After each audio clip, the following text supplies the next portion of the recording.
جی تو بچوں، آج جو ہم آپ کے سامنے کہانی پیش کرنے والے ہیں وہ جنگل میں شیر اور خرگوش اور دوسرے جانوروں کی کہانی ہے۔ آپ ہمارے چینل پر نئے ہیں تو ہمارے چینل کو سبسکرائب کر لیں۔ تو چلتے ہیں کہانی کی جانب۔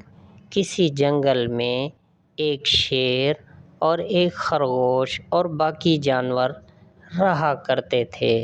اچانک جنگل کے شیر نے باقی جانوروں کے اوپر حملہ کرنا شروع کر دیا، تو اس کے نتیجے میں جنگل کے ایک ہرن کو کھا گیا۔ جنگل کے باقی جانور جو تھے وہ بہت سارے پریشان ہو گئے اور سب نے مل کر اکٹھے ہو کر مشورہ کرنے کے لیے سب کو اکٹھا کیا، اور سب جانور اکٹھے ہو کر مشورہ کرنے لگے کہ اب شیر کے بارے میں کیا مشورہ کرنا ہے اور ہم نے کیسے ان سے جان چھڑوانی ہے۔ سب جانور، بھیڑ، بندر، ہرن، سب جانور جو تھے وہ مشورے میں شریک ہوئے، اور اس کے بعد مشورہ یہ ہوا کہ روزانہ کی بنیاد پر ایک جانور شیر کے سامنے پیش ہو جائے گا، اور وہ شیر ایک جانور روزانہ کا کھایا کرے گا۔ تو دوستو، جب شیر کے لیے یہ مشورہ مفید ہو گیا تو سب جانور اس پر متفق ہو گئے۔ اس کے بعد سب جانوروں کا یہی مشورہ ہوا کہ گھٹ گھٹ کے زندگی گزارنے سے بہتر ہے کہ ہم نے ایک جانور سب متفقہ طور پر روزانہ کی بنیاد پر ایک جانور اور شیر کے سامنے پیش ہوگا، اور اس کے بعد ایک ایک جانور کر کے پیش ہونے لگا، اور وہ شیر ایک جانور روزانہ کھایا کرتا تھا۔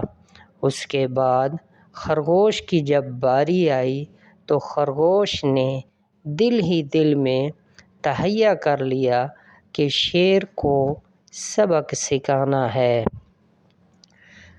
جب شیر خرگوش کے پاس آیا تو خرگوش شیر کو دیکھ کر بہت ہی پریشان ہو گیا اور کہنے لگا کہ اے شیر، میرے ساتھ بہت بڑا واقعہ ہو گیا ہے۔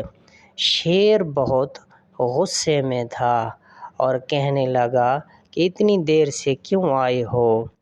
پھر خرگوش نے کہا کہ ایک شیر آپ کے بارے میں بہت برا بھلا کہتا ہے، تو آئیں میں آپ سے ان کی ملاقات کرواتا ہوں، وہ آپ کو کھانا چاہتا ہے۔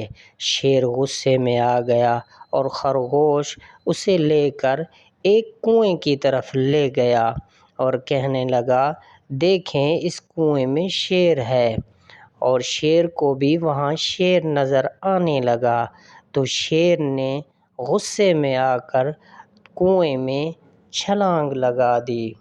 اس کے بعد شیر کنویں میں ڈوبنے لگ گیا۔ یہ موقع خرگوش دیکھ کر بہت ہی خوش ہوا اور کہنے لگا، میں نے تو صرف اور صرف آپ کو انجام تک پہنچانا تھا، اور میں نے یہ سب کچھ باقی جانوروں کے لیے کیا ہے، اور یہ میرے دل کا مشورہ تھا۔ اور باقی سب جانوروں کے پاس خرگوش چلا گیا اور سب جانور بہت خوش ہو گئے۔ اس کے علاوہ سب جانوروں نے ہنسی خوشی رہنے لگے۔